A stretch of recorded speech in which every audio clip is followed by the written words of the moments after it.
Hello, everyone, and welcome to the Metagame Book Club. Hashtag Metagame.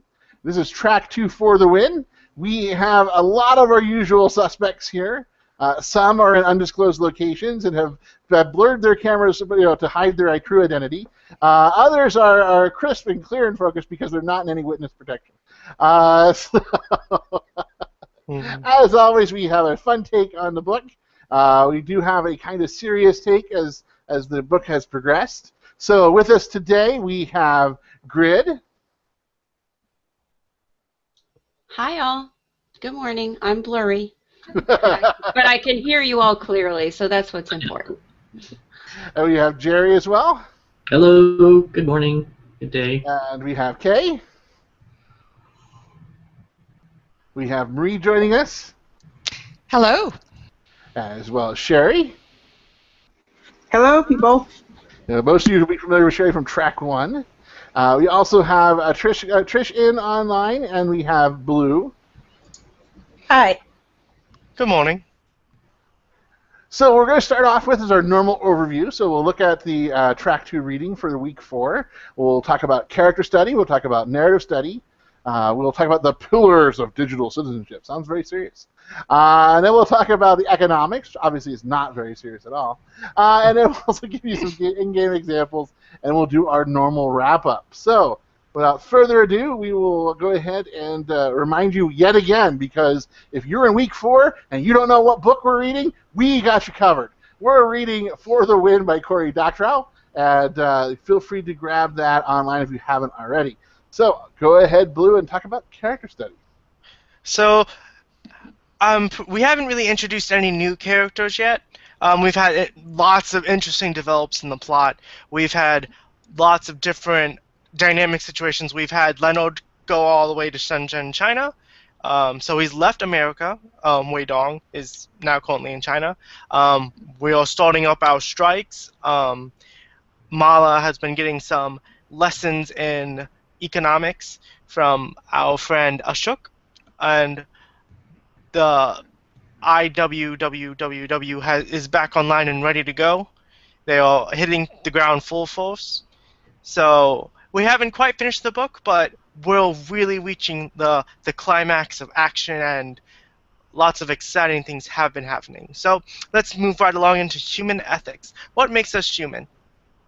Next slide. So when we're talking about human ethics, we're talking about like what it is that tells us like the fair treatment, like what clarifies as fair, and how do we treat other human beings aside from treating animals, and how we treat other things that involve our lives. So ethics is, book text says it's described as the concepts of right and wrong conduct, often addressing disputes of moral diversity and norms within an acting society. But there's also the second part of it is also called ethos, which is like a Greek word that means character. This is used to describe the guiding beliefs or ideals that is characterized by a community, nation, or ideology. This is separate from pathos. Pathos meaning what an individual human is empathetic towards another one. But it's when we're talking about human ethics, well, it usually is brought in with clinical studies, with human trials and research. Like, how do we treat humans when we're doing research, when we're doing a clinical environment? I mean, sure, we have our lab rats that we can test because their body, their physiology is similar to a human, so it's easier to experiment on rats. But there comes a time when we have to do human trials. So, but we have to be very civil about it. We have to be ethical about it. So, when we're talking about humans, humans really require 5 things to survive: oxygen, water, food, shelter, and sleep.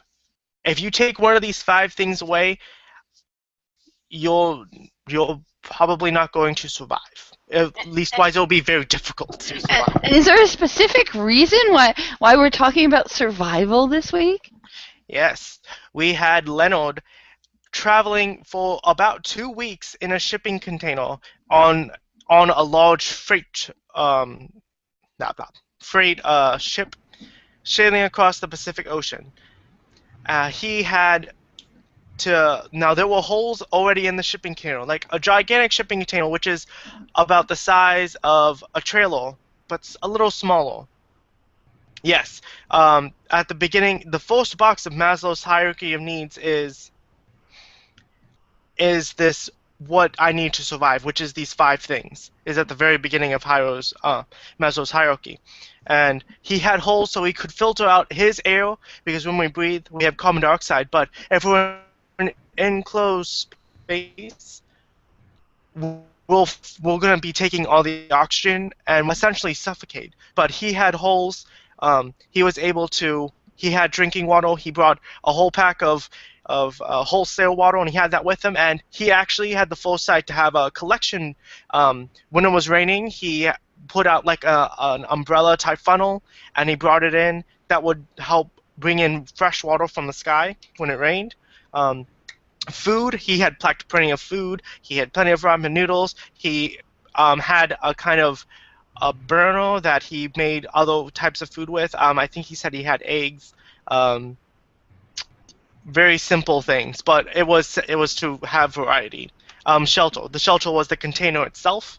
He was very even though he was surrounded by a bunch of other shipping containers. It was very safe. You know, the video we had you guys watch, they were converting shipping containers into economic and environment-friendly homes. So it is possible to be doing this sort of thing, but I can't guarantee that people travel over the seas in this manner. It's very rare. Yeah, and I think it was really interesting how they even and I mean all I can think of is that MIT just came out with that maker portfolio that students can submit when they apply to MIT, and I could just see Leonard deciding to apply to MIT and making a video and showing everything that he did as part that is really part of the maker movement when it comes to that container. That's all I could think about. And Tricia has even typed in a comment there, smart kid. 17-year-old who teaches himself to do to speak Mandarin. Oh yes, lots of. He saw it on YouTube. That's what when you ask a kid today, how'd you learn how to do something? They saw it on YouTube. And I think Chris is really showing a shipping container guest house he found. So I guess he found something like this. It's not bad. Might work for New York City. Yeah. Mm-hmm. We'll hopefully see more of that in the future for sure. They're also hurricane-proof, which is really good for people on the East Coast. So that's always exciting to hear about. And the last thing we need is sleep. I know people can go a good maybe 5 days without sleep, but then you'll definitely be feeling very tired, very groggy, and I can't guarantee that your motor skills will be in the best of order. Only 5 days? Give or take. Well, there's only so many energy drinks you could take before your system totally shuts down. But yeah, you needed sleep. He had a cool little rollout mattress that he used, and that on the bottom he was storing his boxes with his game codes in it so that the people overseas can be on the US servers. That was a very interesting point, but I was like thinking ahead. He had thousands of these game codes so that they could be playing on the US servers because they needed to hit the games in their home. And that was a very important thing that they did. So moving right along, unless someone wants to add to our 5 things that we need.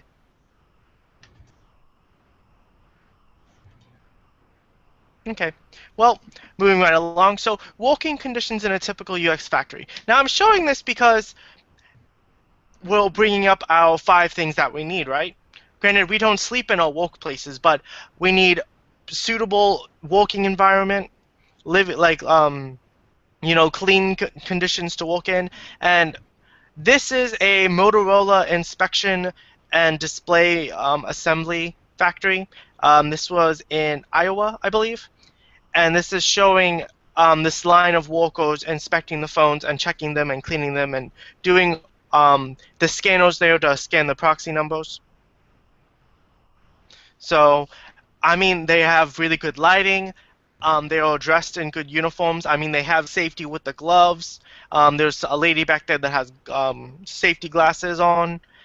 I mean, it looks like a very clean environment. I can't guarantee what kind of hours they're working, but I mean, they look pretty astute to working. So moving on to the next one.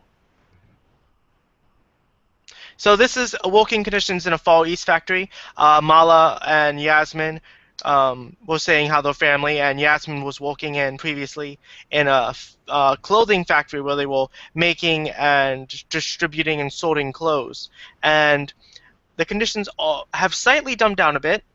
They have decent lighting, but the safety features have come down. They're not really wearing gloves. They have these clinical masks that they kind of use in hospitals, and they're all kind of clumped together a bit, just a wee bit. They have elbow room, but I mean they can't really go dancing, give or take. So, but they're wearing their clothing. They're not wearing any of those safety things. I'm not quite sure about. And this is a Far East factory. I think this one was in Bangladesh, India. So so let's see the next slide.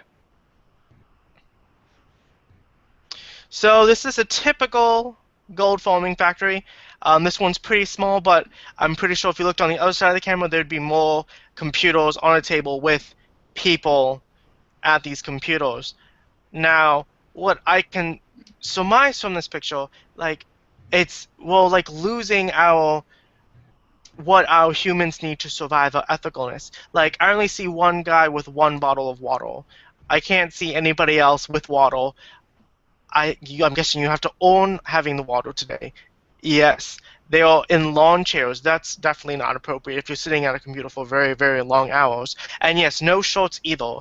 That suggests to me that they're in a very hot room. When you have a bunch of computers together, they generate a lot of heat. So that room is not air conditioned enough. So yeah, probably no AC. Long hours. They were just sorting their bags. I mean, ergonomics would have a field day. And yeah, look, they're all wearing their veils, and they're wearing layers of clothing. So that to me does suggest that it is air conditioned. So I mean, this is probably the setting that Matthew was in when he was working for Boss Wing, but probably more cramped. It's very troubling to see this. I mean, these are very young kids too. If we at the other ones, the working conditions in the Far East factory, I mean, Yasmin was saying she's only like about 14, and she was also in the factories too. But looking at this picture with the gold forming, they look even younger, which is very scary. Like the outside of the U.S., I mean, the working conditions for adolescents and for children is much different. The laws aren't really in place, so that's something else to really think about. So, anyone else want to add?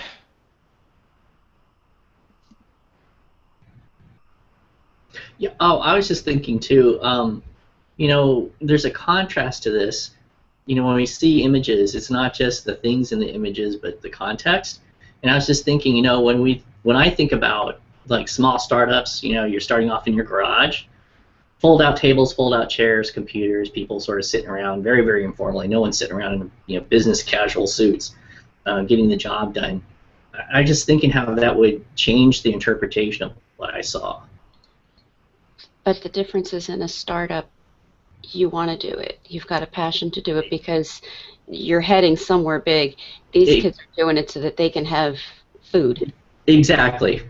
So there's more than just the conditions that I think, just the chairs and the tables and whether it's hot in the room or not. I think there's also this other piece that's really significant to think about, especially since we're talking about, and Sherry sort of touched upon this, kind of the ethical issues, right?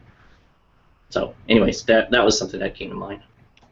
Mm-hmm. And I mean, this is why IWWWW is unionizing and wanting to strike, because they want better working conditions. They want better payment. I mean, this is what people do strikes for. I mean, these working conditions they're working long hours, probably 12 to 16 hours a day on the computer, foaming and getting gold for their bosses and hardly doing anything for themselves. There was a backstory in the section we were reading. A young boy, he was telling about how he joined the cause, and how on his spare time, on his own time, he was just playing the game for fun. And they were saying how rare that was, but he was playing it because he wanted to, and he had got a very good rail drop on his thing, but he was playing on their computers, and there was a confrontation that happened, and essentially he got beat up, and he didn't get any extra pay, and he didn't get to keep his artifact, which was very sad to hear. But that's why he joined the IWWWW, because he wanted to really fight for his rights. So let's see. So there's no more input, so we're going to go back into narrative study. So in this particular narrative study, we're going to be looking at organized events and their meetings. So this is referring to how everybody connected. So moving on to the next one.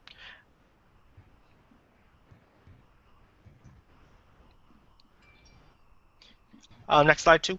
Yeah, there we go. So organizing online in real life. So in our normal everyday today, when we're conducting business or we're doing something social, we're currently doing something right now. We're organizing an event online. We're in a Google Hangout, which is a form of video conferencing that enables us to have multiple users and being able to share screens. And it's really innovative. This is relatively cutting edge, and we didn't have this 5 years ago.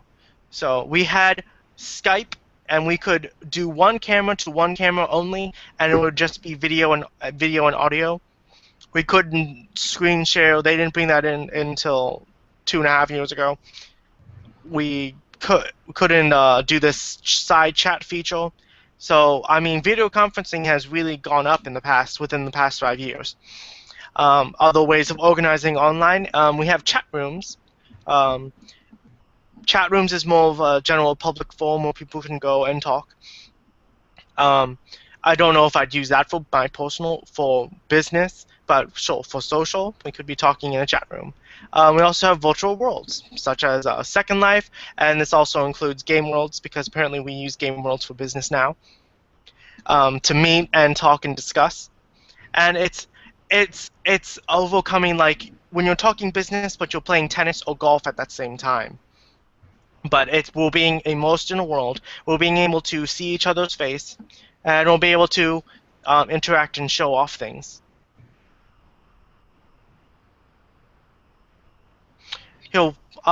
Pardon me, I'm going to bring up a comment that was Sherry Jones just said. Perhaps we're talking about the ethics of capitalism versus the ethics of communism, which is what China is experiencing now. If China really is a communist country, then actually switch up would be ethical. Blue, you don't... Oh, okay. So,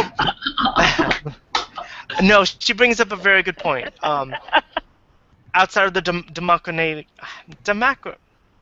democratic nature of the USA, yes, China is a communist country, and sweatshops are kind of something that they do. But I mean, they have unions in those in those places, but they do try to back them down. Police brutalities and very rushing, like not exactly KGB stuff, but I mean, pretty intense beatdowns. And I would qualify that as well. And Sherry, to be fair too, is putting communist in quotes. So, and that's, for me, I would say too that even though we talk about it, China and other places like that, there's a difference between communist and idealized communism. So in that picture, the workers do not own the means of production at all, and that's pretty clear. And so that's not communism as the ideal. That's communism as one country or several countries are trying to enact it. So I think that's an important distinction to make too when we're talking about well, what is the ethical ground that's being expressed here that we're walking. It is to make that distinction, because I think, well, there's an element of capitalism in that scene. If there's someone else, or state authoritarianism, if it's the state that owns the means of production. So again, I think those distinctions are important. Thanks, Jerry. I just want to add just a little bit to this, which is I wanted to make a distinction that ethics and morality are not the same thing, because morality are moral rules that's within a system of ethics. So Ethics is actually a system determined by the morality that you decide is what is more and what is not. Then you create a system. So if we say, just like what you were talking about, which is capitalism, communism, what exactly is China? And if we say, okay, China is a communist country, then the ethics of communism have to be considered when we are evaluating or judging sweatshops. But because it is such a interesting situation that they are basically combining the two, this is where it gets very murky when we talk about ethics. I'm sorry, turning back to Blue. And I'm just going to jump in here a little because yeah, I'm from immigrants, and my grandmother talked about working in things that were these kind of conditions in cigar factories and garment factories, and she ended up in the factory when she was 14. And I remember, I remember seeing on her hands where she showed us where like the needle from the machine had gone through her hands and stuff like this. So I mean, while we might want to point to these countries, there's certain countries, conditions like this are worldwide and still happening.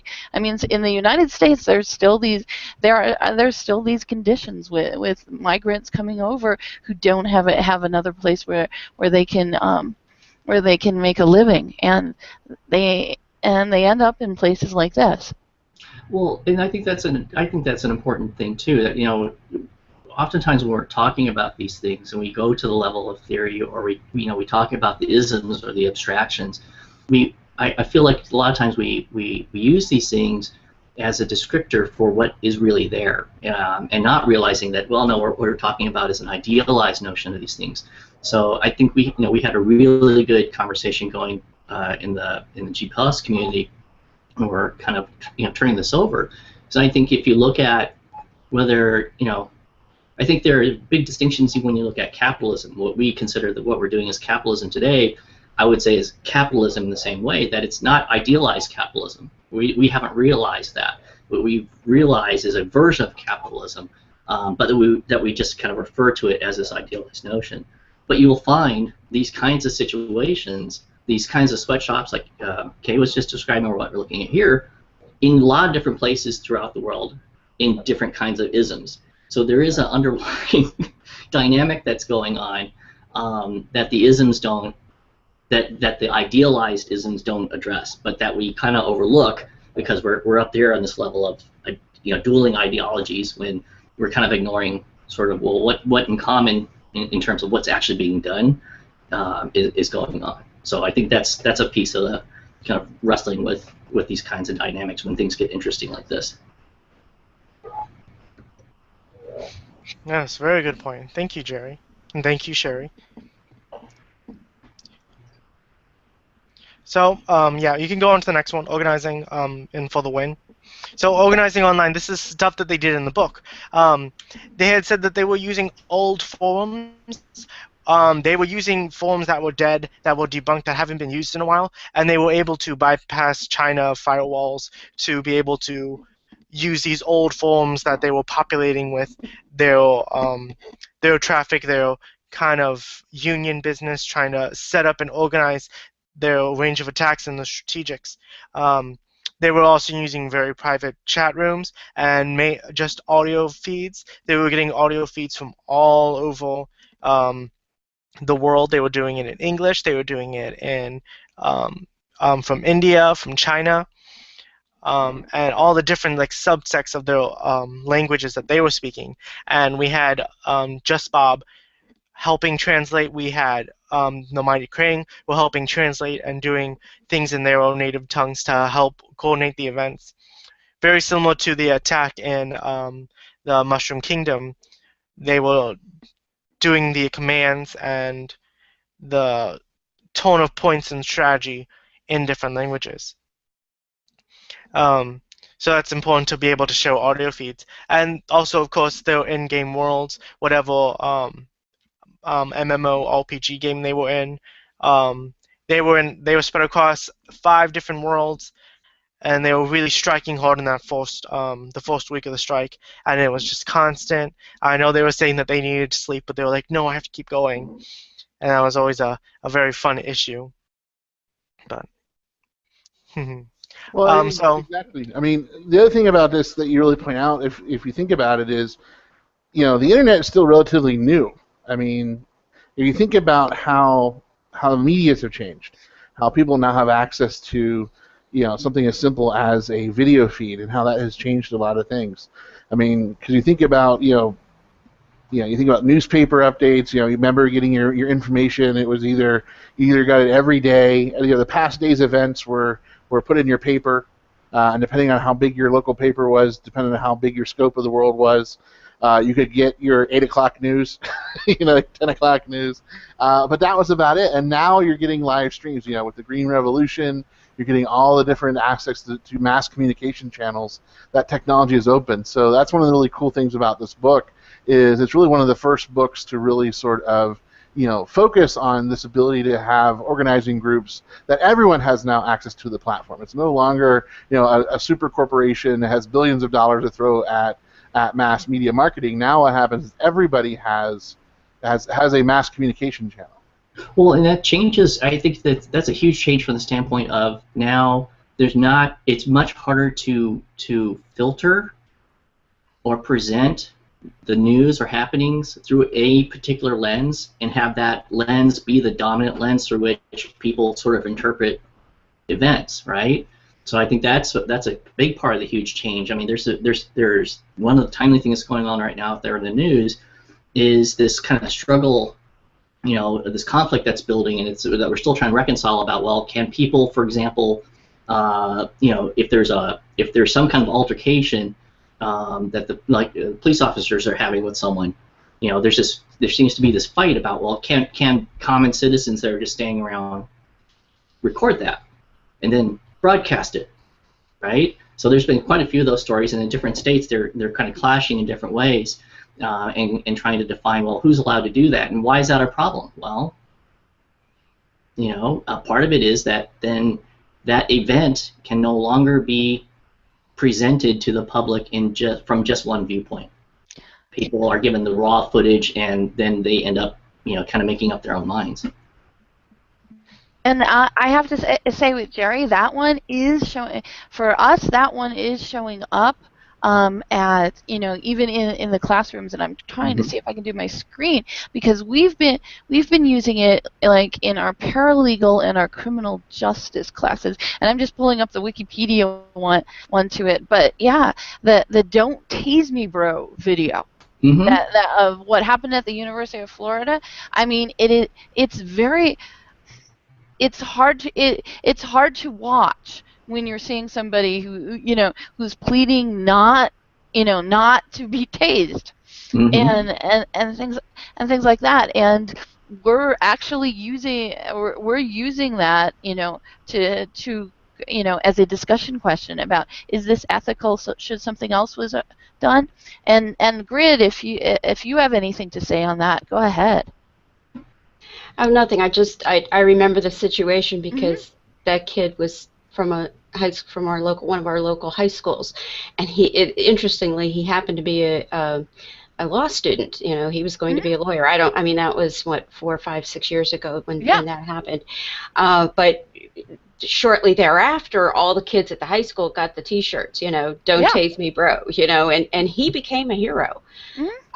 So anyway, it was just, locally, I was familiar with the situation. Yeah, I mean, the thing of it is, and Jerry, I mean, you would think that why shouldn't a citizen be able to do that?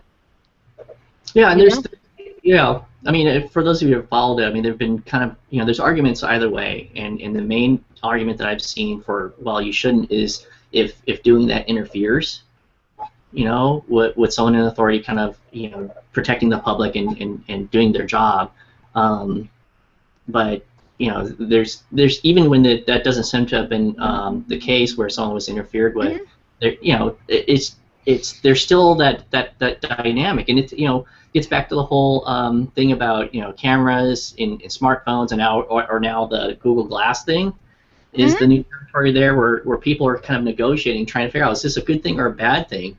And especially people who are concerned about privacy and surveillance, they're kind of feeling like, I don't know that I want to be in everyone's video stream all the time. right? But clearly on the flip side, when you have, when you do have this kind of sort of, I think it's been kind of referred to as surveillance, so sort of pervasive, everybody's watching everything all the time. There is also the other side that it's harder to get away with things as well, right? So if you are doing something that we all generally agree, no, that you shouldn't be doing that, it's harder to hide that, right? So when you're talking about conflicts with police officers or people just rioting, stealing, clearly doing things that we don't think they ideally should be doing, it's much harder to get away with that in a situation where there is that sort of kind of watching going on all the time. So I think these are really interesting things. I mean, tying back into what we're talking about here, technology and how it's changing the landscape. We're actively kind of negotiating that change now. There was a passage in the book that talked about the internet and the power basically of this way of because we've always said knowledge is power, and it was sort of a generational thing that the senior folks, they wanted to make the internet look like something that they could control, and then they were comfortable with it. So this really was a very generational kind of thing. The young people got it right away, and they were able to manipulate it and use it because these, the people in power, who tended to be the older people, didn't know how to handle this, and they could. It's about it's about control. It's about power and control, I think, and managing this is about power and control. And these kids didn't need the filter that, as you described, that lens. They weren't using somebody else's filter. They figured it out for themselves. I'm kind of hunting for that passage in the book because it sort of stuck out at me. Yeah, it is. And the one thing that I think we could probably do a whole discussion on is how she had like this little mini vac thing, and she'd sweep up when she was on this whenever she was in public transportation, she'd sweep up like people's leftover skin and hair and like everything, and then she'd sweep up a lot of it and she'd leave it in the places where she was, so that everything would get contaminated and mingled together, which which was brilliant as far as I was concerned, but it was a different way of looking at things. Yeah, very brilliant from G. But I guess setting fire to the building is pretty useful too. Yeah, that might take care of it too, but it might draw more attention. Well, they used it as an escape means to hide with the rest of the crowd.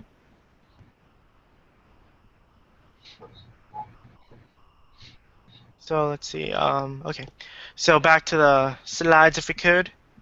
Let's see. And I'm just gonna say, Grid just typed in it, going, wonder how they would do on the Common Core assessment, talking about G and Leonard and just basically the other characters here. If we had to pull out that alignment, I think it'd be great. Matthew Leonard seems to be doing lots of real-world applications already. I mean, he would probably be hired by some company for sure. But I digress. So let's look at another way. Now, this is more of a more formal, more I guess more of an entertainment, but at the same time, it's more broadcasted. It's growing in popularity. This is what we call the esports, the Major League Gaming, and everything that you see on Twitch TV. If it's not the Let's Play, it's the tournaments and the competitions. So moving right along. Next slide, please. Now I'm showing this as a reverse that why it's important. I know we were talking about like how the communications were within the book in real life, but I mean this is just another form of way that we communicate online.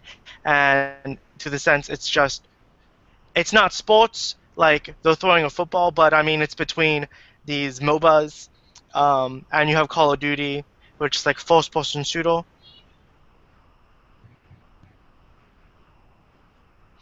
So you'll see that these numbers they almost seem inflated, but they're not quite. Even though you can get games and stuff through NFL, NBA, through satellite, through payment packages, then you have these esports that are streamed online through just they have video cameras, they have commentators, they have an audience, and they're all just playing games.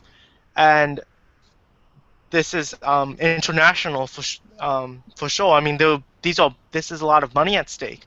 Over $2 million just for winning the competition. And just looking at these numbers, that these are all in the millions. So we have the MLB, we had 14.9 million. The basketball final, 15.7. The NBA finals for Game 7 was 26.3. And then we had like 32 million for this League of Legends Season 3. And it's this MOBA. It's trying to not exactly gamify, but really try and broadcast and really trying to reach people with it, because you can just watch it. It's free. You don't have to pay for a satellite fee. I mean, you can pay for tickets to go to the event, because it's a physical event that you can go play and watch. But they have this evolving culture that, like, they have the European servers, then you have the Asian servers, and then you have the American servers, and then when you have the World Championship, everybody comes together. And actually, if you look at my screen share, I'm actually sharing a article that came out a bit ago about Robert Morris offering esports scholarships. They're looking for a college. They're looking to start offering it this fall. They mentioned League of Legends, but there's a couple other games that they're looking at as well. So it is something that's maybe coming to a college near you. And granted, it is a small private college, but you're seeing other people starting to look into this as well. I mean, really exciting things are happening. I mean, I would suggest that it's publicly approved at this point, but I mean, it's still trying to get people. I mean, over 70 million viewers. I mean, and this kind of money. I mean, I'm not quite sure exactly if you win money for regular sports when you win. I know you get like a cool trophy and lots of medals, but I don't know if there's like a cool cash prize. But I mean, for the teams themselves, that's what they're playing for. I mean, sure, it's an entertainment portion, but I mean, to entertain the audience, but they're winning, competing for the money, to be the best, to have the name like I won. It's on the horizon. It's cutting edge. Things are happening. Well, exactly. And what's funny is now the school's looking for hiring a coach. So they're looking for coaches. So any League of Legends out there looking for coaches, and they're saying the scholarship will cover up to 50% of the tuition and 50% of room and board. That's good. So it's not a full ride scholarship, but it is a start. That's decent. So you're seeing it. That's there, and they're not the only one. A couple other ones have done something similar. And there's a list of a couple games. If you go to their website, they have a list of a couple different games that they're looking at doing. But yeah, no, definitely that's something that's definitely coming along, and you're starting to see that adopted more and more. Lots of exciting things happening. In any case, I know we're just shooting quite along. To the next slide. So, digital citizenship, a model for good behavior online. Now, this is, I know Sherry was all about the ethicals and moralities. I think this probably lies more with the moralities of how, like, an individual should interact, should participate online. Like, I mean, these are just guidelines. It's not saying, like, you have to do these. These are not set in stone. But, I mean, it's just a way to show how to work with other people online. Next slide. So this is from ISTE-NETS. They were talking about what were the things that made digital citizenship, and these are called their pillars. Digital citizenship is described as a way to improve the outcomes and to prepare individuals to become 21st century citizens. This applies to both students, teachers, and normal everyday people. Because we all need to should follow a certain conduct that when we're online. It's no, like it's when people say like once you post something onto the internet, it's on there forever. Like if you post Facebook pictures, you're doing videos. I mean, you should be following a certain criteria of how to set things up. So unless you're doing some pirate radio connection and you're going through different routers, so you're not found in different IPs. Yeah, Sherry was just bringing up about the ethics and the morality again. Yeah, no, I agree. And morality is with what is right and what is wrong is the foundation of more arguments, is that they're not biased for sure. So our 9 pillars that we have is digital communication. This is the slides we were doing previously about how we communicate online, how do we organize each other. And we have different recommendations, whether it's just setting up your camera, making sure that the lighting is good, or if you're doing audio, making sure your audio is very clear, or like the content in your video, make sure like you have a good clean background, make sure you're wearing appropriate attire from the waist up, and those kind of things. Like it's setting kind of like standards. Then we have digital literacy, like you should be learning how to use your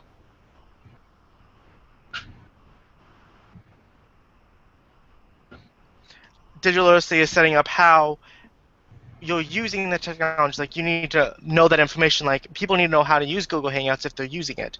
You wouldn't be having someone use a chainsaw if they did not know how to use it. I just use that as an example, but people know how to use a mouse. You know how to use a keyboard. Extreme. Yeah, that is a bit extreme. My apologies. No, it's okay.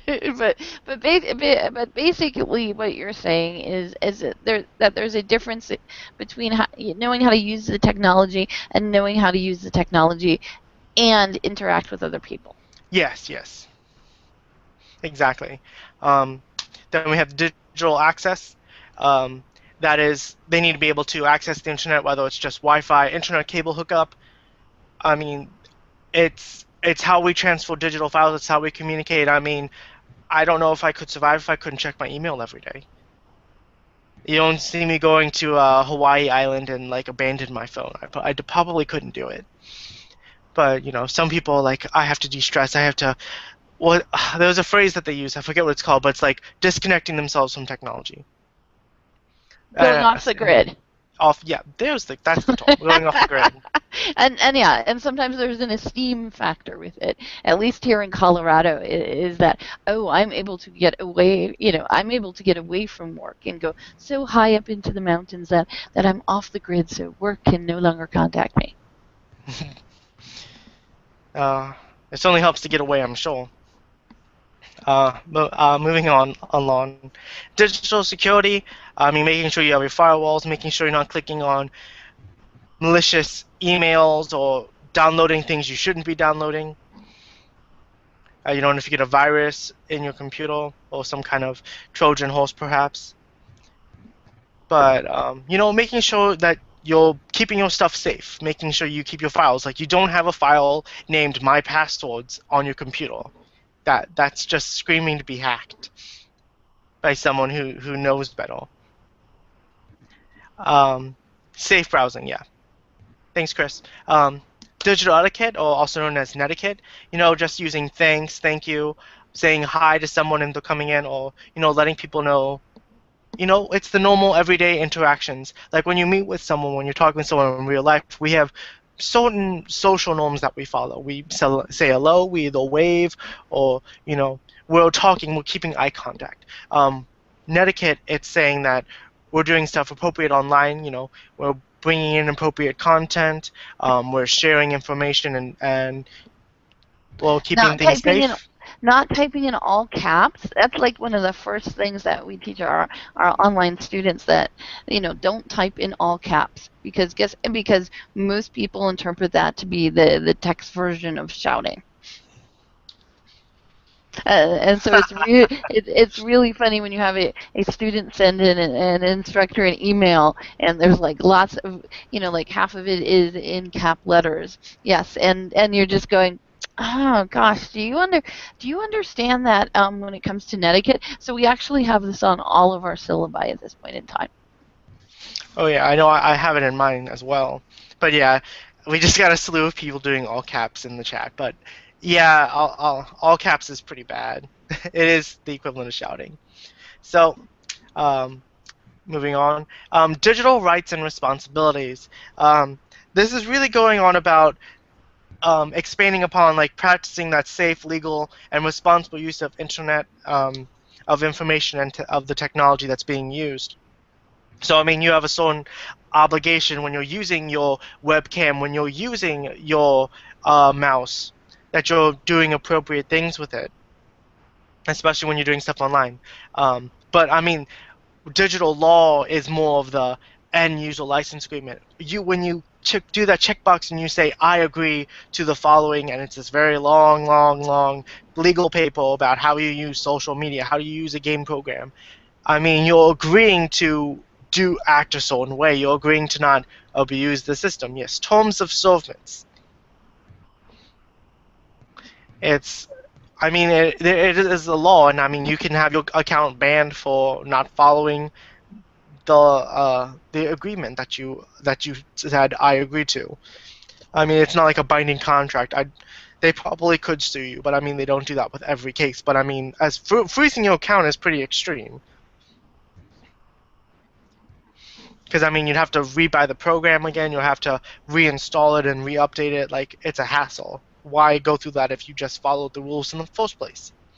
And I mean, that's why Wei Dong had to bring in all of those gamer codes, because he knew that they'd have to have multiple accounts for their different servers. And once again, following digital commerce. If you're going to put your financial information online, I mean, if you're using PayPal, for instance, or you're buying stuff off of eBay or Etsy.com or Amazon.com for that matter, I mean, you gotta follow the rules of that. I mean, you gotta be safe. You're not gonna give your numbers to anybody, and I mean, you gotta make sure you have the correct information when you're doing all that. I mean, when you buy stuff online, I mean, you're following a certain protocol. You add to your cart and you pay for it. You can't like not pay for it and get your stuff. It doesn't work that way. And last but not least, digital health and wellness. I mean, this is making sure that you're not staring at your computer for 10 hours straight. I mean, you got to walk up and around, blink, go to the bathroom. I mean, sitting in your chair properly, I mean, that's what ergonomics is all about, is about being safe and, you know, being appropriate and making sure you're not causing extra strain to your arms and legs. You know, there's repetitive motion that you get. The words escape me now. I should have had them. But I mean, like, carpal tunnel is pretty bad. You can get tennis elbow. You can get extreme lower back pain if you're leaning forward and staring at your screen the whole time. And I mean, that's the health and wellness, like making sure that you keep yourself healthy while you are working on the computer or interacting with the computer. Anyone else want to add or comment?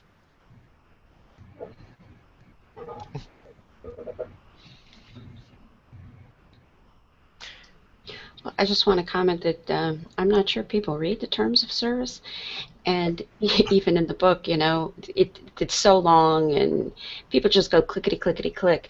I think it's kind of something that you can use if you have to, but nobody really expects people to read it. I mean, get real. No one is reading it, but if the moment comes up where you got to lock an account, you can pull it up and say, well, you did this. I think probably it is, you know, violated, you know, on a pretty harmless level, probably on a pretty regular basis. True. Well, I also think that there's a tie back to something when we talk about digital citizenship and with some of these things, especially like netiquette, right? There's also, I think, kind of this tie back into what we used to call civics, from the standpoint of really having to think about, well, how do we relate to one another? It's not just terms of service, that's one layer, but it's also, you know, this kind of etiquette. You know, what's the proper way or what's the polite way of communicating or behaving? You know, so you get into these issues of fairness again, right? these sort of social laws or rules that we have. That's a fundamental part of that. So whenever I see this, it makes me think about what old school civics classes used to be like. It's not just, well, this is our government and this is how we rule ourselves, and these are the three branches. It was much more kind of a focused sort of discussion or examination of, well, what is fair? How do we treat one another, et cetera, et cetera.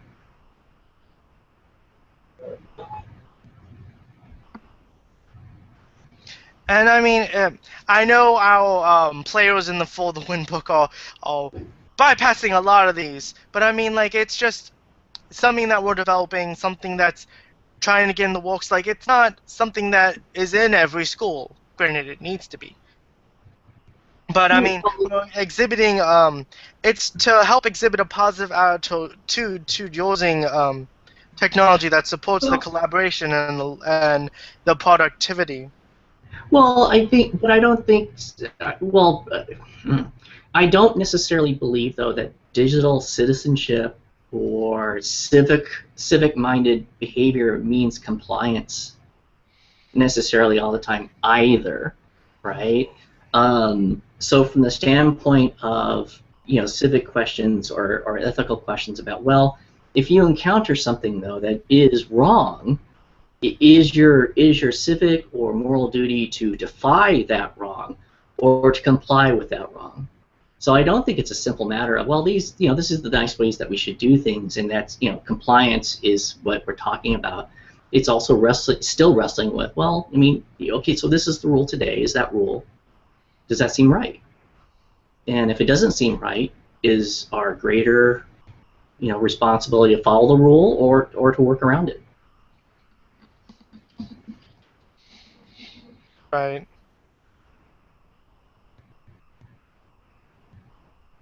I mean, there's this is we're kind of narrowing down into this discussion that it's very, very sort of abstract, and so it's hard to get a handle on it. But if you take a step back and you look at history, if we didn't do things like that, if that wasn't part of the responsibility, we would still have slavery.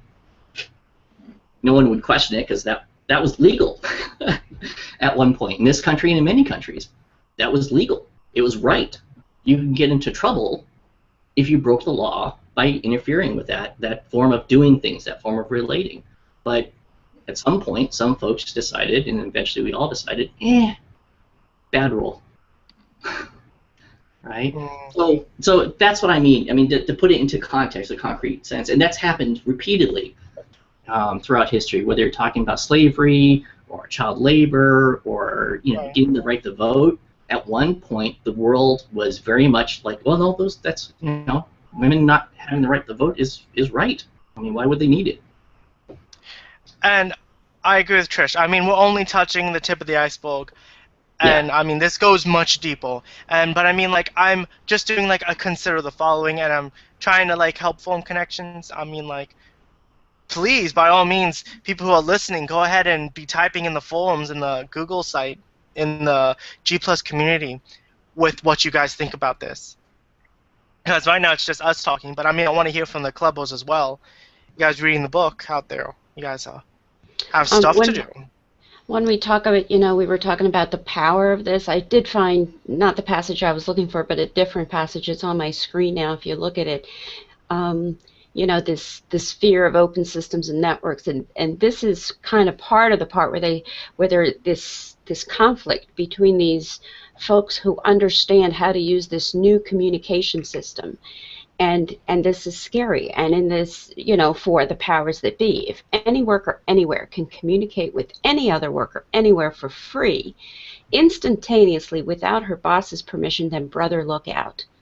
That's just, it really speaks to the power of sharing information with anyone anywhere, which always used to be so controlled. Well, it's a renegotiation of that power, isn't it? I mean, I think that's what it is. That's what we're basically talking about, is that suddenly this power to coordinate, to communicate with one another is no longer funneled through a particular group that has, right? So now having those tools, there comes a renegotiation of that. And I, on that level, I think that, the way that things are playing out in the book, everything from, our protagonists sort of getting together to, the bosses coming around and, hitting them over the head, essentially, is a renegotiation, an attempt to renegotiate that relationship. And the thing about this has always been like in labor history, it was always about about workers being scared to even talk to people about unionizing because they were afraid to lose their job. And how that's very different in the book, where it's not a problem with somebody, sending a text message or going over VoIP and grabbing the mic. And this is very personal compared to, the hidden meetings that had to be done. Wondering if the actual Pinkertons, if there was a Pinkerton operative on the factory floor. And I mean, this is not cloak and dagger stuff. This stuff actually happened.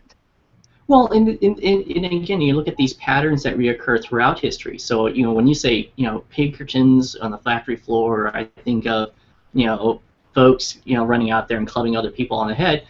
I mean, how many times has that kind of dynamic been played out? One thing that comes immediately to mind is like the pyramids. Right. Well, those didn't get built with contract, freelance contract work, right? You had a slave pool of labor. You had people above them, the overseers, who would club them over the head appropriately if they weren't working hard enough. Mm-hmm. So you had this power structure recreated, and it gets recreated throughout history, and it seems to be independent of the isms, whatever the formal ism might be that supposedly, governs all this.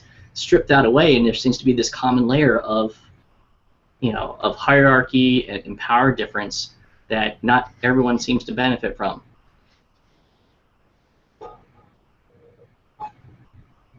Well, while you guys were talking, I actually went and approached the Google.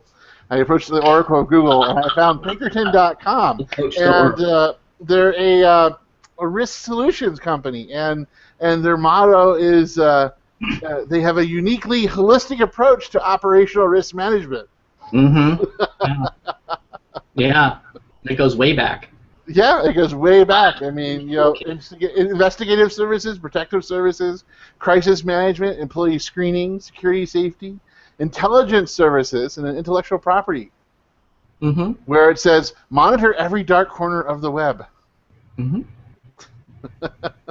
Well, and I think, I try, in these things, and it's part of my interest, and I love this book because it does dive into this in its way.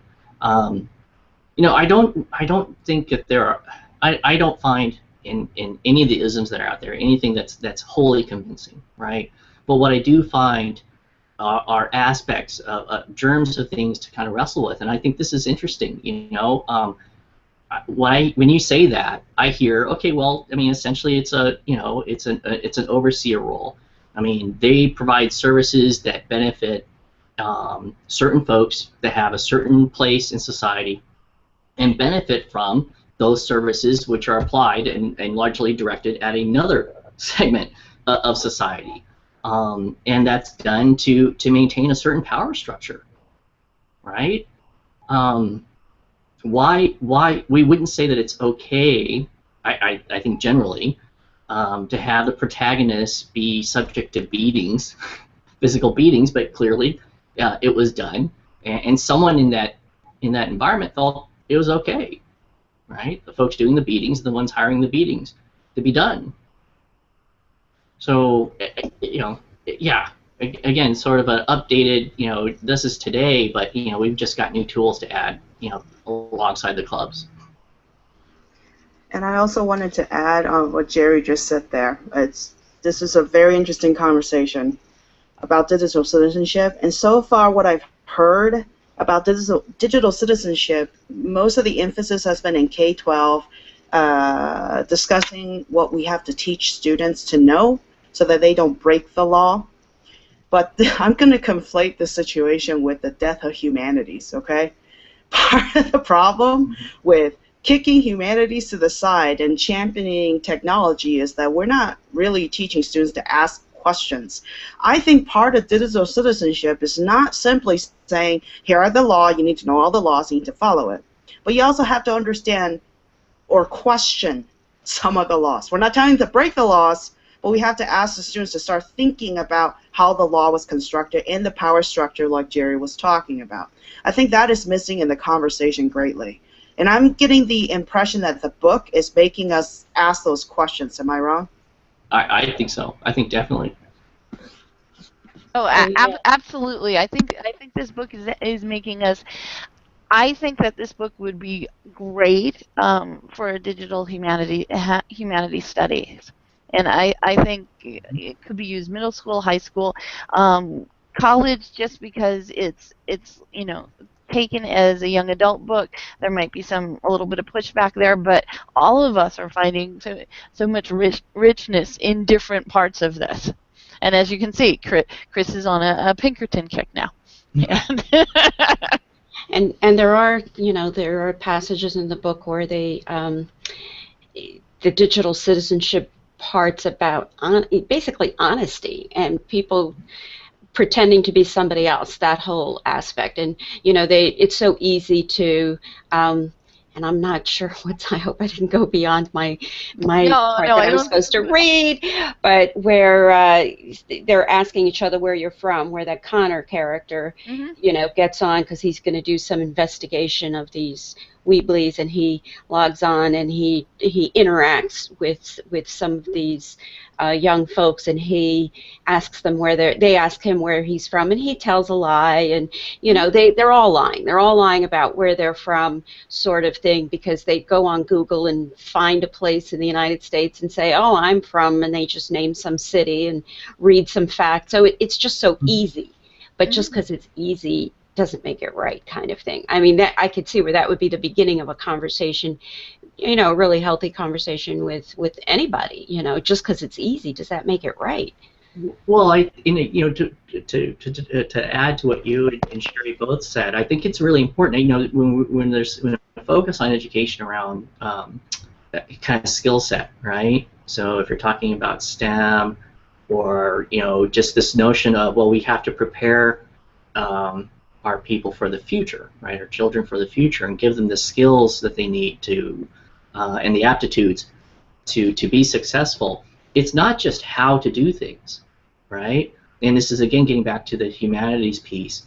It's like, there's a need. There's definitely a need and a value, and it's very important to have a sort of technical proficiency to be able to get by. There's also, once you come out of the other end of the process, I think a very important need to also know why you're doing it, to understand, right? And I think that this understanding on this broader level, having a broader perspective, is traditionally what the humanities have offered, is a way to, through fiction, through stories, through art, to explore these notions, right? And it's messier and it's harder to kind of quantify than skills and STEM, but it really is important, because it does get to these larger questions that sometimes if we're narrowly focused on things like, well, can we do this? How can we do this? Let's get this done, and not asking, well, should we do this, right? So again, that's looking back on history, the development of atomic bombs, right? So definitely we were very, very focused on, can we do this? Can we achieve this kind of solve this technical problem? And we were very successful at that, but it didn't feel like at the time that was going on there was as much thought looking ahead going, well, it should be though. What's the repercussions of this as it plays out? And we've lived it, and I think that's a huge part. I really want to underscore that, because I love that notion, and it seems like so much of education is veering towards this emphasis on, well, let's develop aptitude and skills so that people can do things. But as the humanities and that opportunity to kind of wrestle with these larger questions kind of narrows in terms of opportunities for that experience, people come out knowing how to do, but not why. And I think that there is, I think there's danger in that.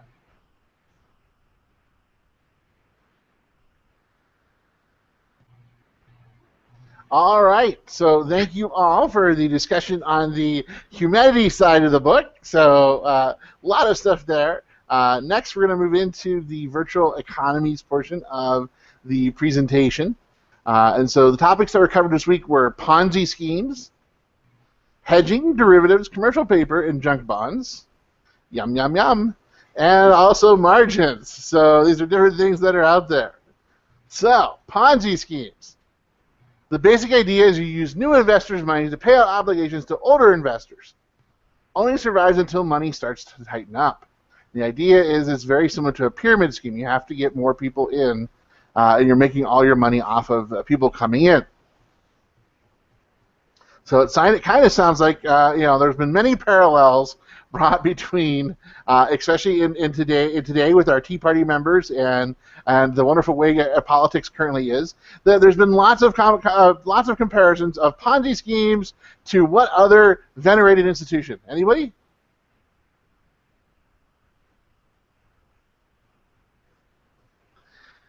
No one's going to talk. Okay, well I will. I will then. So a lot of the editorial comics out there have been devoted to comparing Ponzi schemes to Social Security. The idea behind Social Security is that the older workers, i.e. the older investors, they are receiving benefits that is predominantly coming out of the pockets and the payments of newer people joining the investment. So that's kind of one of the interesting things that's out there. But really, what is the Ponzi scheme and where does it come from? So it comes from this gentleman right here, whose name is Charles Ponzi. With a name like Ponzi, it's got to be good. So he basically made his notorious fame around one really sort of active period that he had. And actually, it didn't run very long, because that's one of the commonalities you have with Ponzi schemes. They're usually very, very short-lived. I mean, really, you're limited by the number of investors that you have. So the most notorious scheme that Ponzi was engaged in was around something called an international reply coupon. And this was back in the World War I aftermath, where basically you were able to purchase a reply coupon to allow someone from another country to reply to you. The IRCs, or the international reply coupons, could actually be redeemed for cash. So he started his scheme in 1918, and the basic idea was it's an arbitrage play, where what he found was, because of inflation, the IRCs in Italy could be purchased at a lower rate, and then they could be taken back to the U.S. and then presumably redeemed, because they are able to be redeemed, for more cash than what you actually paid for in Italy.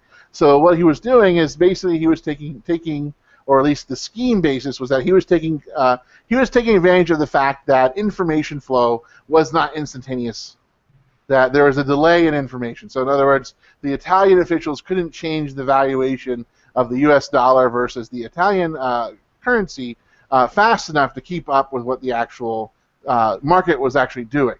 So that was his play. And basically what he did is he started out in 1918, and he basically said, hey, if you give me your money, I will double your money in 90 days. And he started off with, like all great businessmen, he started off with his friends and family. So he made sure that those closest to him were the ones that were first in on the scheme. And so when he started going ahead and getting the returns that he wanted, because, as we said, double your money sounds great, so it got to the point that by 1920, he was making $250,000 a day. That's some good money. Think about that. That's in 1920. That's in 1920 dollars. That's not in $2,000. Right. And he was also promising a 50% return in 45 days. Who doesn't want that? Exactly. Who doesn't want that? It actually failed in August of 1920.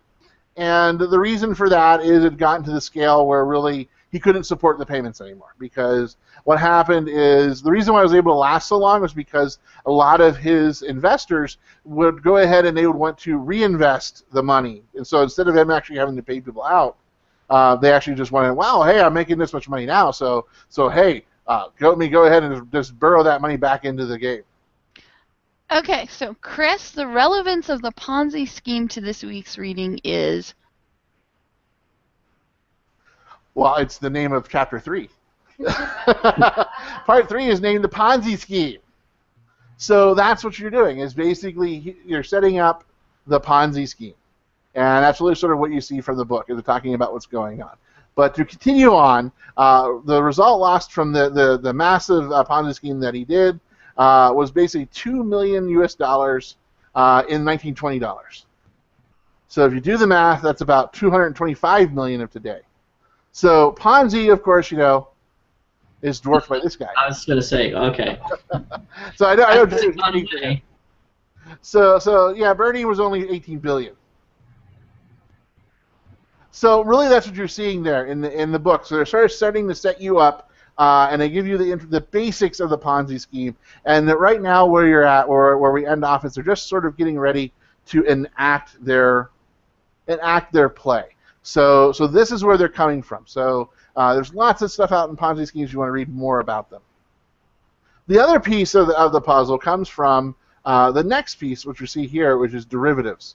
So derivatives are basically a contract that is tied to an underlying asset. So the idea is, okay, well, I have some good or some service, or I have cash that has a specific amount of value, and then I'm going to create contracts that are based or derived from that actual asset.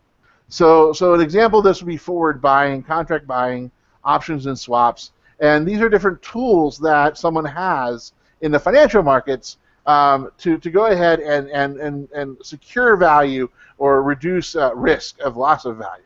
And so that's really sort of the idea behind these derivatives. And so these are things that you'll see as you read through it, you get an introduction to some of it.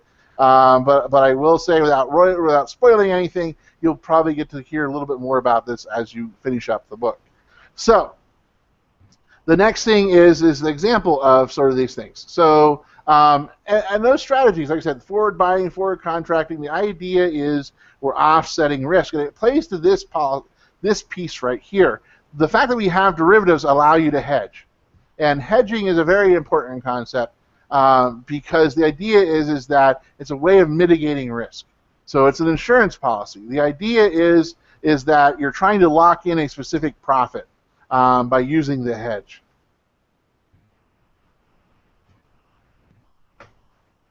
And it also opens doors for arbitrage and speculation, because one of the things that you have is that you need liquidity. You need buyers and sellers to sort of make sure that these contracts flow. And really, so what people play on, they play on that informational trading. So hedging and derivatives, these are typically things that not a lot of people are familiar with. The book is going to introduce you to them, but basically here's sort of an example. So for a corn hedge, a farmer wants to sell his corn, but he doesn't know what the corn price will be when it's time to harvest. So basically, he doesn't know the exact price that his corn is going to be. He's going to have a guess because he's been in the business for a while, or maybe he has a bunch of services or brokerages to help out. So basically, what he has to do is he tries to figure out. So he realizes that his price will depend on supply and demand. So you think about row crops, you think about farming. What are some of the problems that can happen to the farmer? I have them listed on the slide in case you're drawing a blank. Yep. Yeah, so variability, weather is a big thing. Yep. And from the good and bad. So we usually think, well, Yes. bad will wipe you out, right? That's the main danger. There's also the flip danger. We had too good weather. Mm-hmm. We've had too much corn. Well, exactly. If there's too much corn on the market, there's too much supply, not enough demand, prices go down. If you lose your corn, then you don't get any profit because you don't have any corn. So there's both ends of the law, and so this is why farmers are never happy, because there's something's always going to go wrong. It's oh, look, it's sunny. Well, there's too much sun. I'm not getting enough water. Look, it's raining. Well, now there's too much water. Oh, I'm gonna drown my crops. Oh, So that's the thing, is it's there. So really, what the farmer wants is to get a specific price to pay his bills. He needs to be able to budget for his year and doing everything else that's going on. And yes, we have some comments about the Bitcoin and talking about the WoW market connection. Yeah, exactly. I mean, you see a lot of this even in games. I mean, you'll see occasionally in World of Warcraft someone will be wanting to forward buy gems, or forward buy ore, or forward buy herbs, things like that. We're basically saying that hey, I will give you a guaranteed price. I will buy X quantity of this for a given price, and it may or may not be the market rate. It may be a little lower. It may be a little higher. But the idea is that the person purchasing, the buyer, they want to lock in a price that they can afford, so they can budget what their end prices have to be. And the suppliers, they want a target price, so they know how much profit it's worth. And so those are things that the two forces that are converging in a hedge or in a market. So go back into our farmer. What are his options? Well, basically he has these three basic options. The idea is he can just sit on it. I can wait until harvest and sell it whatever a market price brings. Not really useful for budgeting. Do we agree? Agreed. The other thing you do is you can look to contract with a grain mill or a food manufacturer and negotiate a price. The problem with that is that said buyer may not be local. It could be somebody, he could be growing corn in Colorado or in Nebraska, and his buyer could be in Miami, Florida.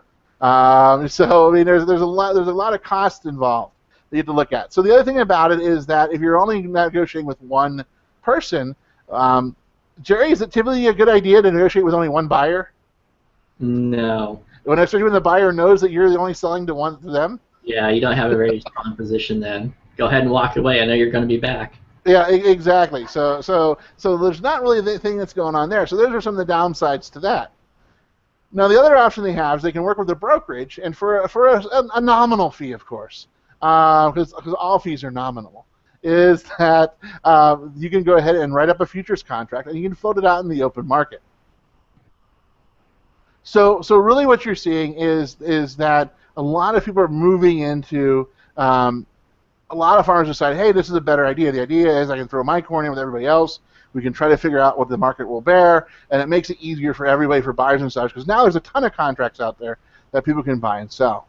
And so basically what happens is you go ahead and you float that out in the open market, and it's typically sold, in the U.S. it's sold to the Chicago Mercantile Exchange, which is now the Chicago Mercantile Exchange Group. They actually went ahead and merged the Chicago Board of Trade and the Chicago Mercantile Exchange went ahead and they merged along with the New York Mercantile Exchange and the Commodity Exchange, which is a lot of abbreviations that nobody else other than me is really interested in.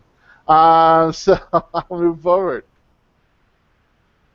And so on these exchanges, basically what happens is that the farmer will look at these exchanges and you'll figure out a price, because you'll be able to see what are the other contracts going on. Because what happens in these different exchanges is there are contracts for specific months of the year. And so they're set for specific months, which are typically the delivery months. And so what it is that they're picking specific months, and that's how the contracts are. So the farmer goes, okay, my corn will typically be harvested in October, so I want to look at what are the going rates for October contracts, and then they float their price. The idea, again, is to lock in the price of the corn. And the other interesting thing about the market is that if there's an emergency, so say hail comes out and totally decimates your corn, or you have a flood, or you have something that sort of gets rid of your corn, a farmer can actually purchase an offsetting contract, and so that way, even though he doesn't have any corn left to deliver, he can actually buy someone else's contract and then just have that contract delivered to whoever ends up buying his contract at the end. So the idea is he's offsetting a lot of this. I was going to say, just let me say something really quickly. Before you go, oh, this is just too much and farmers, aren't doing it. Actually, there are. You would be amazed at the amount of people who have master's degrees in agricultural economics and PhDs in agricultural economics who are running farms. And they're usually the farms that are handed down, because the father might not be willing to turn the farm over yet, so the son or the daughter might go for that master's degree or that PhD in ag economics. And so even though the thing of it is, you go into these rural towns in the diner at 5 or 6 a.m. in the morning when it's like people in the city are still just waking up. You go in these diners, you will hear the farmers there, the old farmers sitting at the tables or at the counter, constantly talking about the prices, and they know this. They know how to do this, and while Connor is displayed as this economic genius, there are people who are doing this on a daily basis and who are constantly figuring this out. And I just want to say that real quick. Well, yeah, and the thing is that it doesn't get and again, we're just talking about a seller looking for a buyer looking for a seller. We're not complicating it yet. And so what happens is so that the fact that you have these other contracts is the farmer could buy someone else's contract and then use that to be delivered to fulfill his obligations. If he has a shortfall in either yield or his crops don't come in. And basically what he does is he loses the difference. He then can make money or lose money based on the differences between the contracts. Now, that all sounds like a great system, right? Well, it depends. Well, I think it depends, and you might be getting to this, but I think it depends on whether you understand the rules of the game that you're playing. I think a point that was made in the book about, they're talking about the game of craps. Yeah. I think there's a huge difference between whether you understand the game, understand what the odds are, and you're making a decision to play based on that, versus look, ooh, it looks kind of cool and shiny. Let me, this sounds exciting. I can make a huge killing.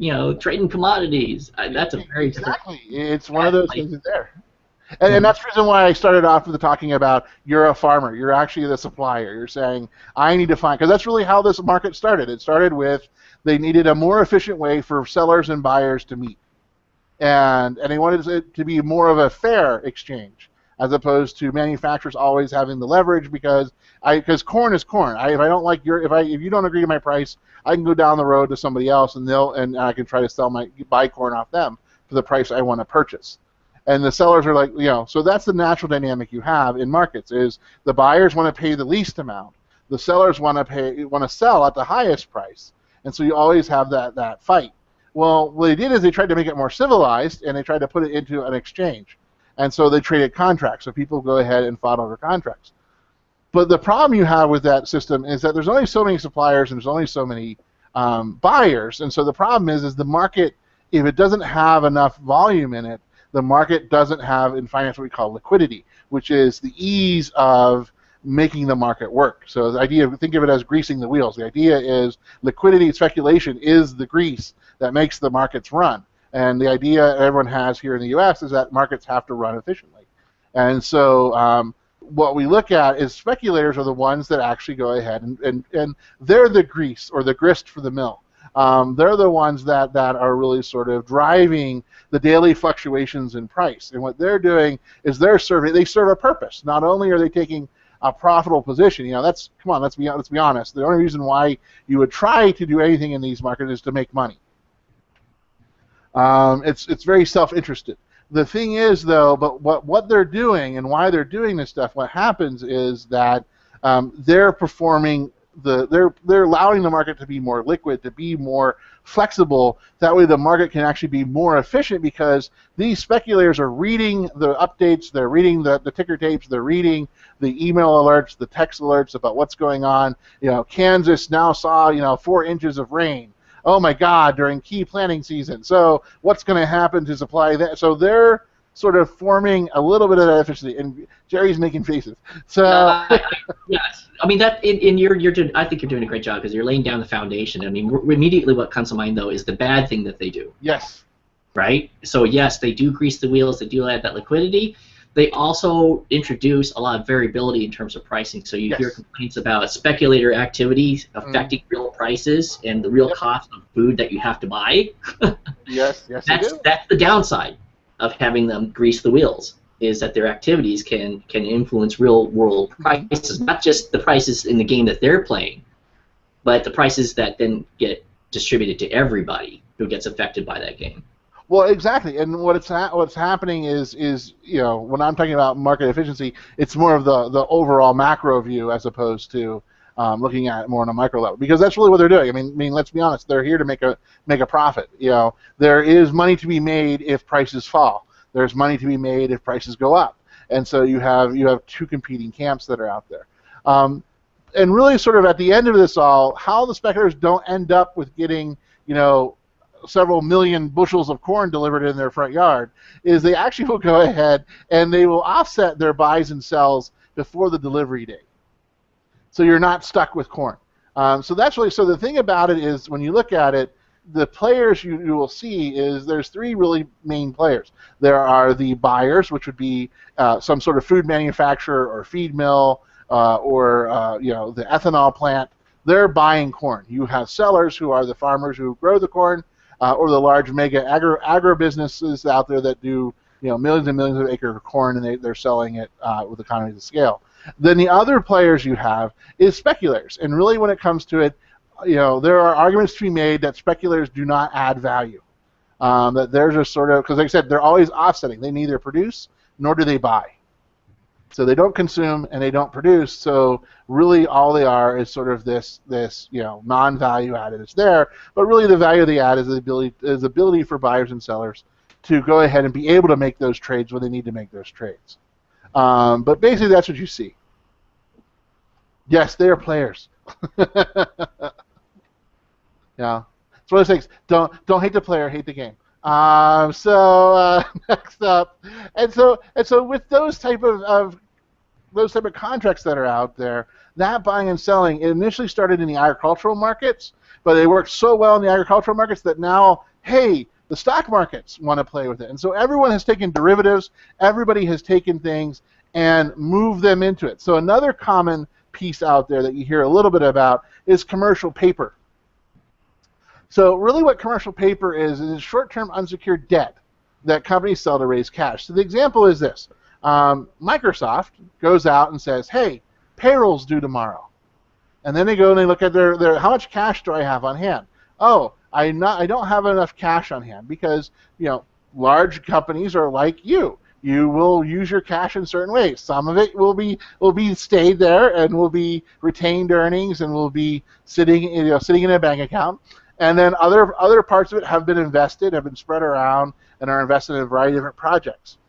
Well, with a large company, what they're able to do is they are able to go ahead and say, hey, I'm issuing commercial paper, and only specific companies are allowed to do it. They have to be highly approved companies to do that. But quite honestly, in effect, if you can get someone to buy your paper, you could any company could sell paper. It would just be depending on whether someone actually would buy it or not. And so what happens is. But if I bought stock in Microsoft, didn't I give them money? You did give them money, but that money may not be there. Well, I was going to say, I was being a little bit facetious because. Oh, of course, I know. because Microsoft is not an IPO. They're not a company that's just coming up and needs money right now. Mm-hmm. If I bought stock in Microsoft now, I haven't given them a penny, really. Mm-hmm. I just want to point out that that's kind of a general misconception that people that tend to carry into the market. It's like, oh, I'm an owner and I'm taking risk because I invested money in the company. You didn't invest a penny in the company. You invested in a share of stock, like a lottery ticket. Mm-hmm. It's not the same sort of thing as, well, I'm part of the founding group because my money went in and I took that risk. So again, I just want to make that distinction there because I think that's a very common sort of misconception that people have. Definitely with stocks, yes. Especially when you get into, because basically, for those of you watching, and those of you into the thing, is that when you issue stock, there's a primary market and there's a secondary market. And what you see whenever you buy stock today, unless you're getting in on an IPO, you are buying from the secondary market. So the initial sell is whenever the company actually either initially sells its stock or has a brand new issuing of stock. And so only when you buy those two types of things, an IPO or a new issuance of stock, do you ever actually invest in a company. Everything else is just traded in a secondary marketplace. You're buying your share from your stock from another person, not from Microsoft.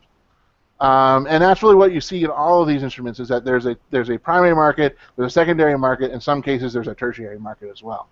So we're trying to keep it simple though.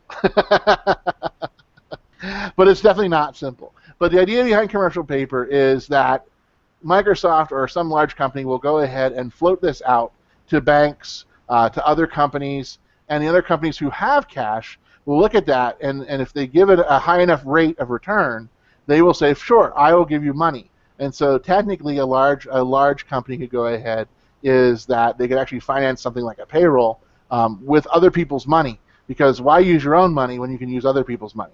So that's what you see. And then basic commercial paper, in less than 290 days, you will pay that. You'll go ahead and you will pay back the terms of the commercial paper. So that's another instrument that you'll read a little bit more about. And of course, we all culminate with this piece here, which is junk bonds.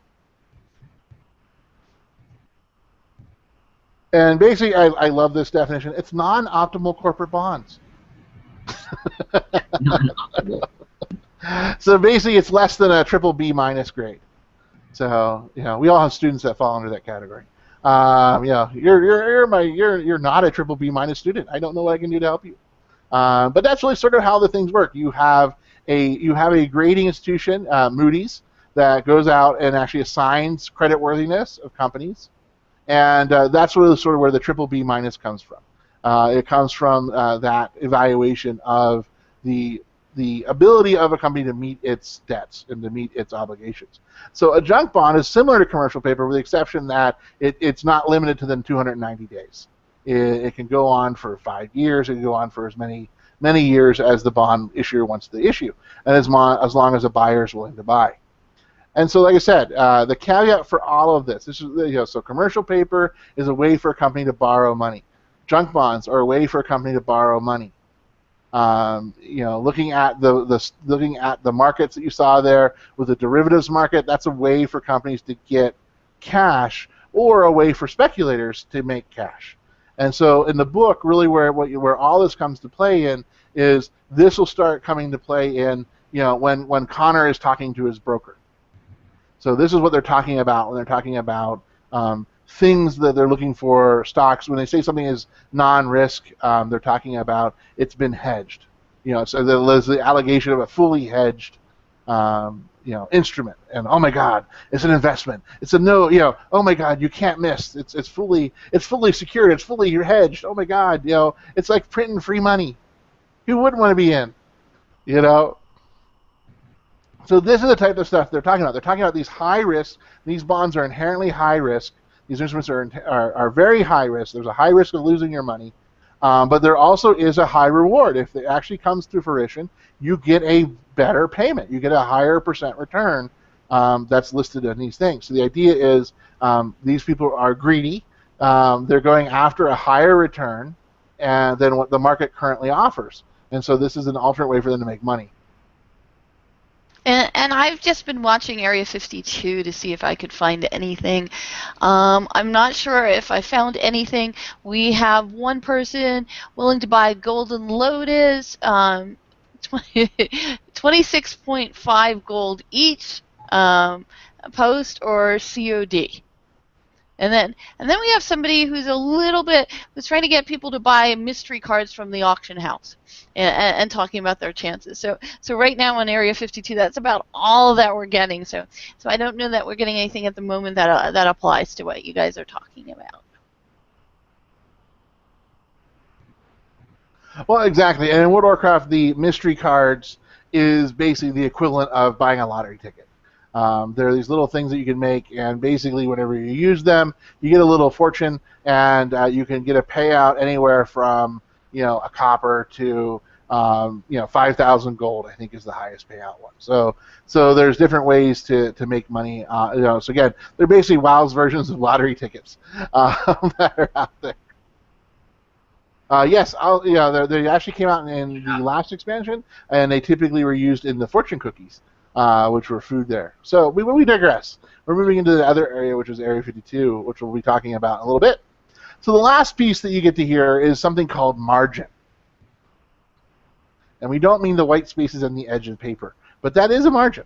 What we're talking about is borrowing money from a brokerage to purchase stocks or contracts. The idea is that you're such a great customer that your brokerage house is willing to let you buy something on margin, which means you're using their money to buy something else, and basically they will go ahead and get basically what they'll go ahead and do is they will go out and they will collect after a while, and that collection is typically called a margin call, and any trader hates the margin call. The margin call is basically what happens whenever you go ahead and the brokerage comes back and says, okay, it's time to collect, it's time to pay off your margin. And typically what they do is they set a safety level. They set a floor basically of how much money you can lose before you have to, or how much money has to be in that account to make them continue to extend you credit. So the margin, a margin you can kind of think of like a credit card. The idea is there's always a minimum payment due, on your whatever balance you're carrying, and that minimum payment comes up and down depending on how big a balance you carry. And so the margin call is what happens is you have dipped below that minimum payment or the amount of money they want to leave on margin, or you have your stocks that you have purchased or your contracts have lost so much money that they have tripped an alarm bell from the brokerage house that says, wait a minute, you're losing lots of money, it's time to call in the margin. And so that's what happens. And so this basically happens, and it happens all the time, but most likely it happens when things go bad. No one, getting a margin call is never a good thing. Especially if you're not ready for it. Especially if you don't have the cash to pay for it. Yes. Mm-hmm. So those are things that you have is basically you have these pieces here where you're looking at it and saying, here's all these financial instruments and all these financial ideas. He's sort of cramming them into you sort of at the very end of the reading. You'll get to hear more about it in the future, so you'll get to read a little bit more about that piece. So now in Area 52, which Kay was just talking about, we have had a couple questions relating to that. Yes, in World of Warcraft they actually are called they're called mysterious cards, but you can also, if you're a chef, you can actually make something called a fortune cookie.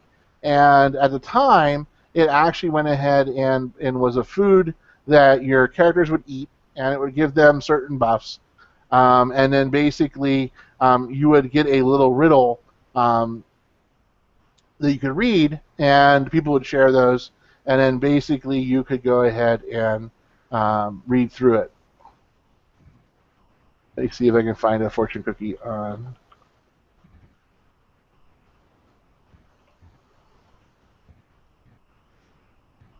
Yeah, so someone's selling them on the auction house.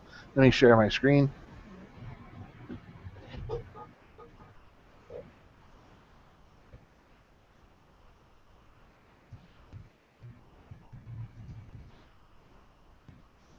So you can see right here there is a fortune cookie, and it restores a certain amount of health and mana. It also gives you a 90, increases your stamina by 90, and another useful stat for 1 hour. So I just bought one for 10 gold, and because I'm taking a risk, and so there it's been delivered in my mailbox. So I will go someplace quiet, and I will eat my fortune cookie.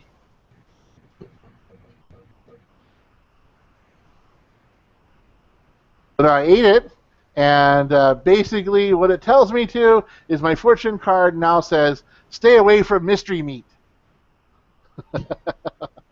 So a useful thing. And I only got 10 silver, so I lost a lot of money there. I lost 9 gold and 90 silvers because I only get 10 silver from actually going ahead and selling this off to a vendor. 10 silver and some pretty sound advice, I think. Some pretty sound advice, yes. I think you do have to avoid mystery meat. And so that's something that they did for the last expansion.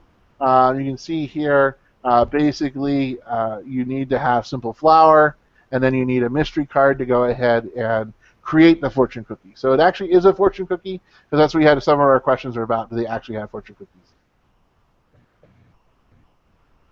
So they are out there, and like I said, if you're an inscriptionist, you can make the cards. You can also just simply flip the card, they're kind of like tarot cards. Basically an inscriptionist can make the cards, and then you don't have to make the cookies if you don't want to. You can just make the cards, and then you can just flip the cards, and they're very similar. You get a little saying, and it tells you how much they're worth. So so that's WoW's version of lotto cards.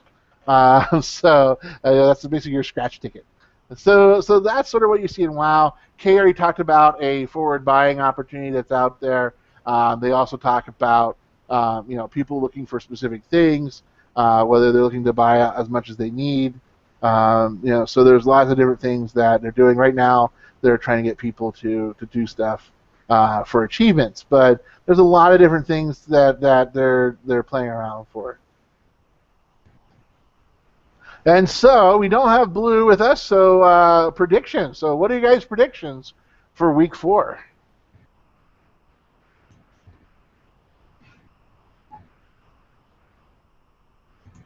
Eek. I read ahead, so. Oh, No. okay, great. So you're not the best person to ask. No, you're the perfect person to ask.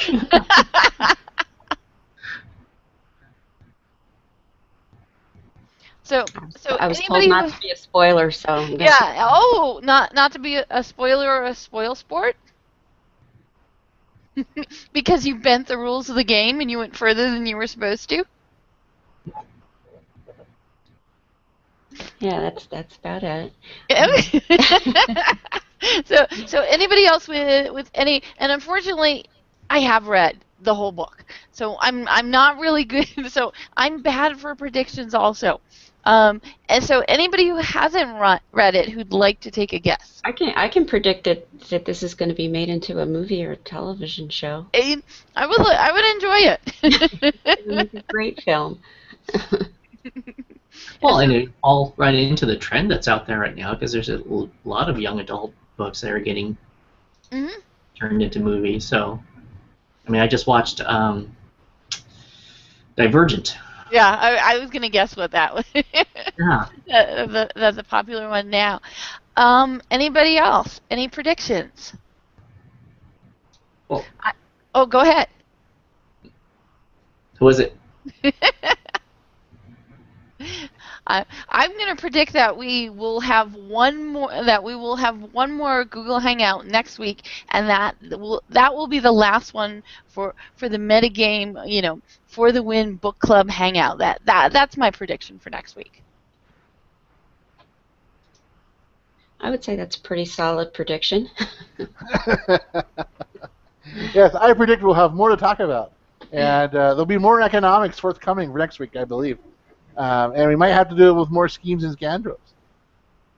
All right.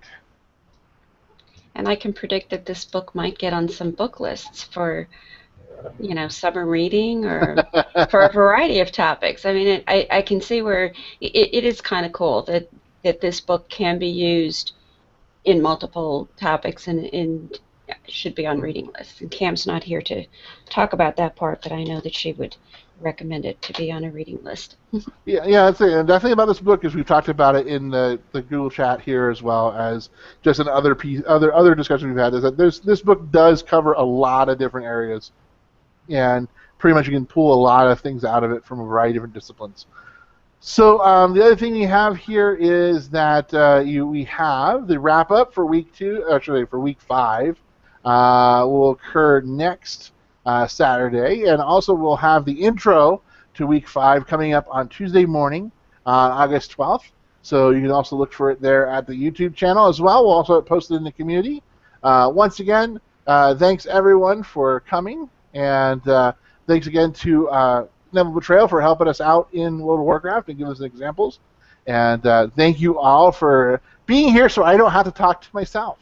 So thanks you everyone, and we wish everyone a great week, and we'll see you a little bit. Goodbye. Bye, everyone. Bye.